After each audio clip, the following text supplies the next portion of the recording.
Kan du prata? Hej. Hur många hästar såg du? En häst. 2 hästar. 2 hästar. Oj.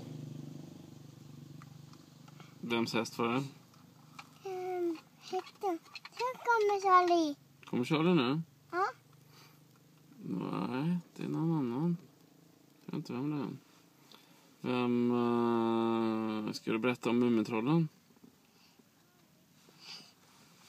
Hej Charlie. Det är inte Charlie. Hur många Mumintroll såg du? Hej med det. Du pratade ju på så bra nyss.